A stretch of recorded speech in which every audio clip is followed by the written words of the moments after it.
He put his fingers inside. Your thing. Yes, he started putting the oil in his hands and say, "Spread your legs." I spreaded my legs. He put his fingers inside, and then I went to this other church. The prophesies to me and tell me this and that. And then after I went to the other church, it's an apostolic church. I went there. He works at home. So I went there, I told him my problems. Then after telling him my problems, he says that I must come inside. I went inside. It was at the garage. I went inside. There was a chair and there was the chair that I was seated on.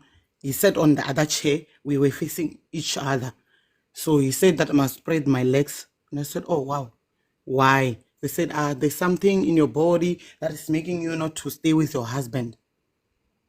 And I said, "Oh, how come?" He said, "No, I must check if whether it's your problem or his problem." I said, "How come?" He said, "Remove your clothes." I removed my clothes. I don't know how to put it so that you can't be blocked or what, but what can I say? He put his fingers inside. Your thing. Yes, he started putting the oil in his hands and say, "Spread your legs." I spreaded my legs. He put his fingers inside, and then How I did you was put them? wondering, hello. Were you not wearing anything? Did he make you undress and take off all the clothes? He said I must remove my I don't want to say the words, my undies, if you know Your undies. undergarments. Yes, So you went to his office, you took off everything. You became like it was not naked. an Naked. office. No, he works at home. Like he's an apostolic pastor who helps people at home during the week. So I was there at the queue. That was my turn to get inside. So you did this whilst people were outside. Yes, they were outside. There were a long queue outside. I went there maybe around 8 in the morning. So I went in past 11, and when I get there, I said, "What's the problem?" I told him that I was married. What happened? And I said, "Okay, let me check." And I said, "How?" I said, "Let me pray first."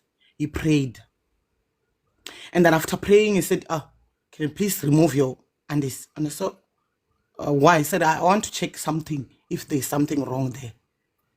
And by that time, I was coming out of the marriage, so I was frustrated. I needed to know how come and what. Prof X. Okay, I removed my undies.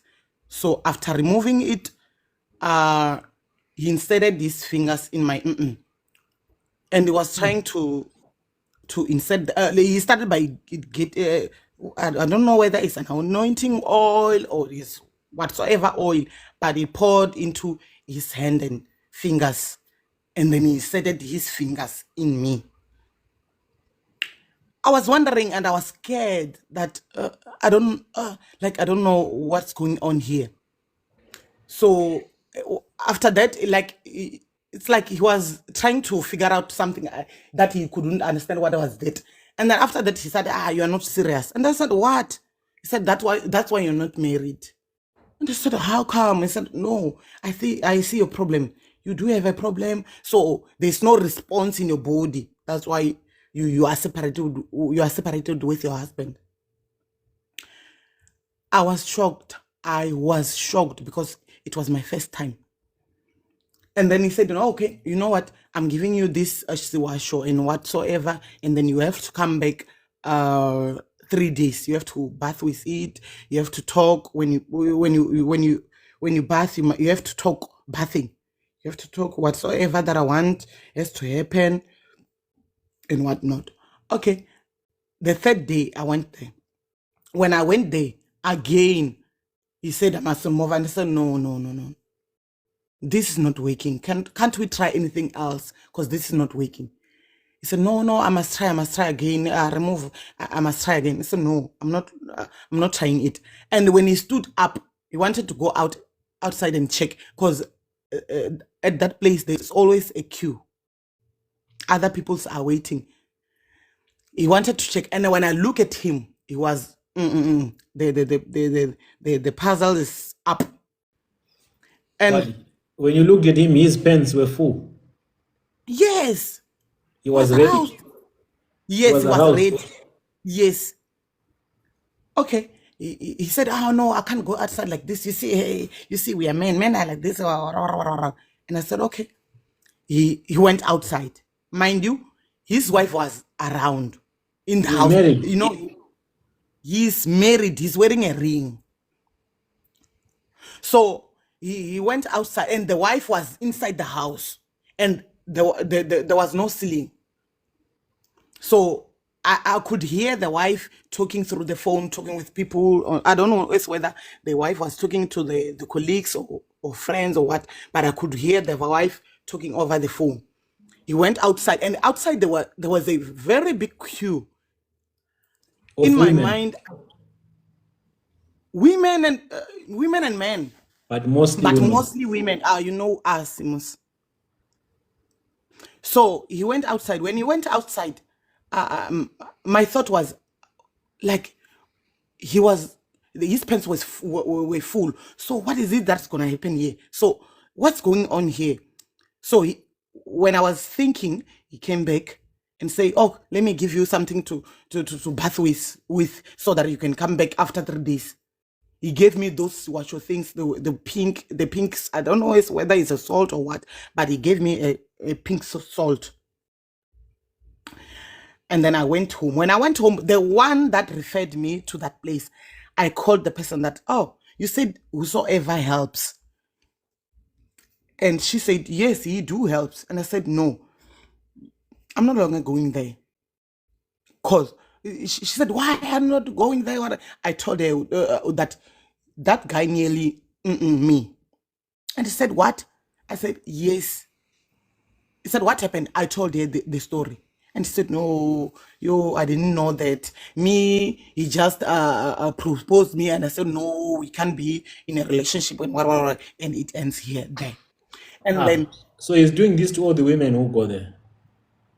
I think so. I'm not sure, but I think that every the woman that went there, they're doing that because there's this other lady that told that lady that referred her that he nearly me. He nearly went on top of her. Okay. Yes, Did he try but she refused and said, to get on top of you? "Yes, you me." Yes. I was at the chair and he was at the chair, and he grabbed that chair and he grabbed my chair and pull it next to him so that he can insert his fingers in me because he took the oil. I don't know whether it's anointing oil or whatsoever oil, but he tried. If I was weak, something could have happened. And he said, This is, "You're not serious. I this can is see that you're exactly not what serious. they do. And You are not responding." They say you are not responding and you're not serious. Okay. so how did he want you I to never went. respond? How did he expect you to I don't respond? I don't know because I was I was desperate and I was in pain and I was frustrated and I couldn't have the feeling for those kind of things by that time because I was stressed. I needed help. Like I was not like I can say I was not myself by that time. For how long did he do it? So I went there twice. I No, went I there the mean, first when he time. was putting his fingers, for how long did he do it with his fingers? Was it just like put his fingers and take them out, or he did it for some long time to arouse you? He did it for the long time so that I can be aroused. I don't know as whether he wanted me to be aroused so that what happened after. So I didn't know what his plan. So he actually did it for a long time, which that's abuse. Yes, and with facial expressions. with facial expressions, and I could see that this is a demon. This is not a man of God. Why are there's so many people in the queue waiting for him? Are they waiting for this? Yeah, he took advantage of you. Yes. Then the next time I say no, okay, you can give me those shiwasho thing. They called it in Venda. They called it shiwasho. I don't know. They don't. We don't have a vendor name for that, but we know it as siwasho, a pink salt. The next time he wanted again to put my finger. I said no. He said lean against your back, and I said, oh no, I'm not leaning. Why leaning? He said, last time I wanted to test as whether the marriage didn't work because of you or what. And I said, oh no, that just give me what I want to go. I'm rushing somewhere. He said, no, not serious. And this dialogue thing will not work if you're not serious. And what I said, give me, I want to go to work. I went and never came back. That was my first experiment. Then the next one, I went to this white gowns church. I went there. They said that there's a pastor wheresoever you must go, they will help you. I went there, Prof X. I went there because I needed help. So when I went there, the guy said, "You must." He prayed for me and said, "This, I see this and this and this," and he was accurate about what he said about my life. He was very accurate. So after that, he said, "I'll go to the shop, buy bicarbonate of soda, buy 2 lemons and salt." I came back with them. Luckily, I was with the other friend of mine. Her also, he told her that he must buy the same product that I bought. We went back. When we went there, he said that, don't worry, I'm gonna do it for you. You're gonna go to toilet, and I'm gonna wash your whole body with this. And I said, okay. I was the first one. I went to the toilet. This is the different guy apart from that one. That one was apostolic. This one is those ones who wear white gowns, all white. I went to the toilet. When I get there, he said, he closed the toilet and remove your clothes. And I said, oh, my clothes? He said, yes. I said, oh, you mean, I must be sharing, like one. Said, yes. It's like you want to bath. And I removed my clothes. He came back with a bucket with a lot of salt and lemons and bicarbonate of soda. He started rubbing me with that bicarbonate of soda with salt at my back. Okay, he rubbed. He said, I'm rubbing you just because you can't, your hand can't reach at the bottom of your back. He rubbed me. I said, okay, I'm going out. After going out, you must rub your whole body. When I turned back, I look at him. He was wearing a short. I saw that already he was there. You understand? His pants were full again. Again, Prof X again. And I was, I was crushed. I felt like, what is it now that is happening? Because I'm running around churches, needed help. Instead of me getting help, it's like history is repeating itself. I said, can you please go out so that I can do the remaining? He said, oh, okay. I went out. He went out. I rubbed myself. I scrubbed myself with that salt and lemon and that bicarbonate of soda. When I finished, he said, you must call me when you are finished. I called him that I am finished. He gave me a pint of milk. He said, pour into yourself. You are purifying yourself. I pour that pint of milk, the whole 1 liter pint of milk. I pour it into myself. And when I look back, he was fully. And I said, please go out then so that I can dress. He said, don't worry. I work with people that are used to me and what. And I saw that the pants was full.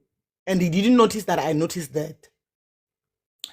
He went out, then I dressed myself. When I go out, my friend was the one who's supposed to be next. So I look her into the eyes with those eyes that I'm warning you, I'm warning you, I'm warning you. Pella, you can't tell in front of people that you know what I went through was this. So be careful, be careful, be careful. I was looking at her with those eyes that, oh, you know what? Don't dare, don't dare, don't dare, there's danger there. I went and sit where others are waiting, and I was so scared, and I was praying that whatsoever that nearly happened to me, let it not happen to my friend. She went there. The same procedure happens, and the friend said that he removed this pee pad and showed to her that you see, I am gifted. The whole pastor,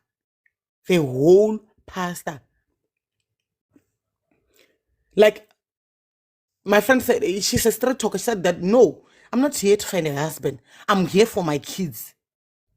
So please stop whatsoever that you want to do. Please stop it. I'm not interested. And she said, no, you are not serious. You must come next time with your friends so that you must come with clothes to change so that we can go to the river. You need to be cleansed. You need to be washed. Whatsoever. So when we went together, I didn't tell her what happened. She didn't tell me what happened. I went home. She went home. After we went home, after a long period of time, I told her that, he said that I must come so that we can go to the river to be cleansed. And she said, I also heard that I must come with the clothes to change so that we can go to the river. And I told her that I'm not going and I'm no longer interested. So, no, why? I told her what happened.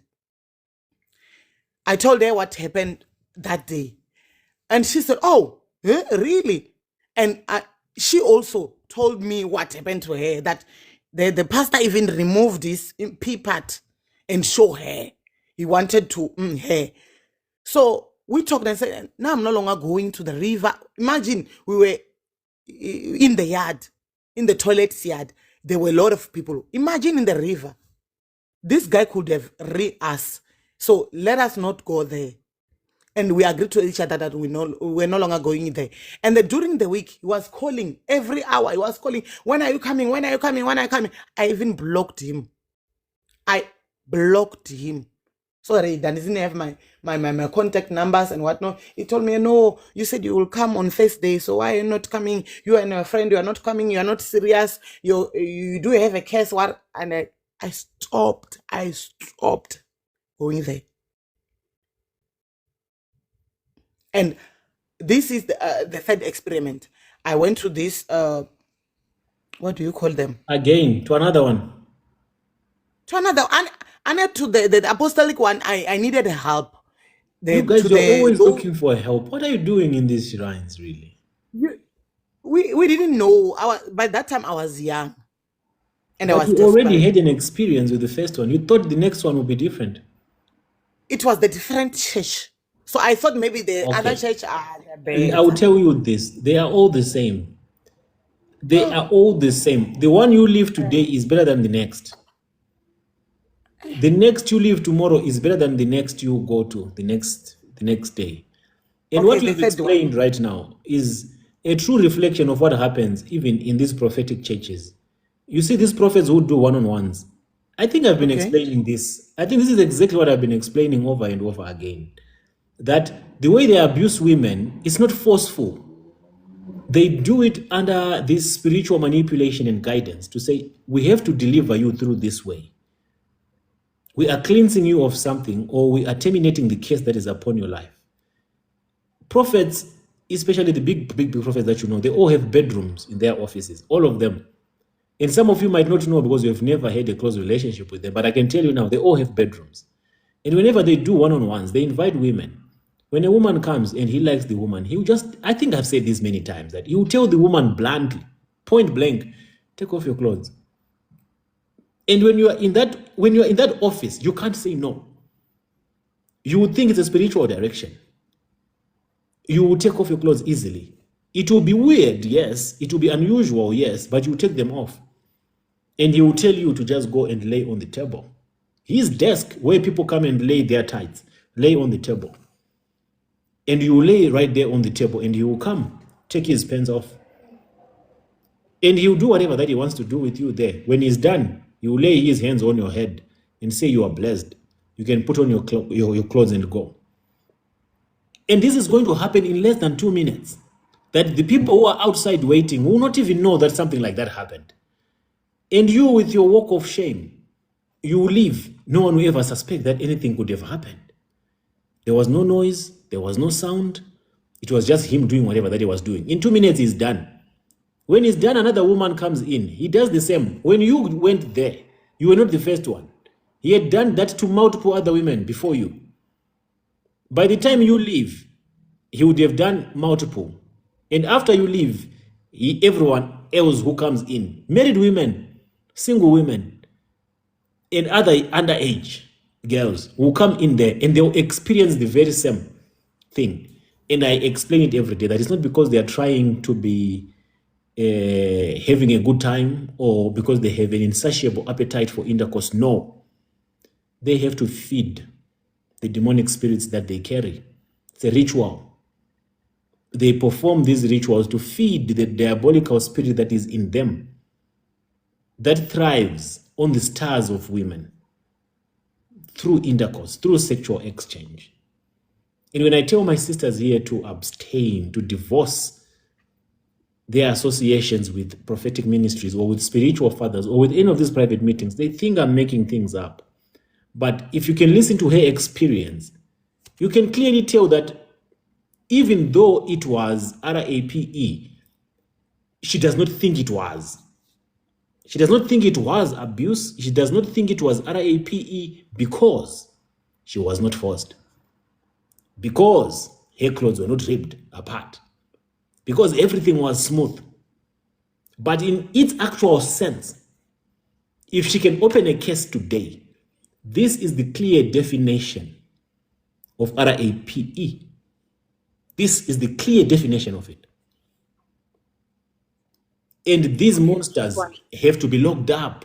Now imagine how many women are going through what my sister went through. How many? Just imagine how many underage girls. Imagine how many of your daughters are going through what this sister is not young, she's old. If he can take advantage of an old sister like this, what about the young and the vulnerable? What about your daughter? My brother, what about your daughter? My sister, what about your daughter, whom you have sent for one-on-ones with these principalities? My brother, what about your wife? What about your wife? Think and make a decision.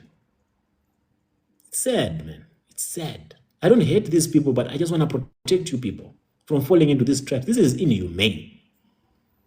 This is inhumane.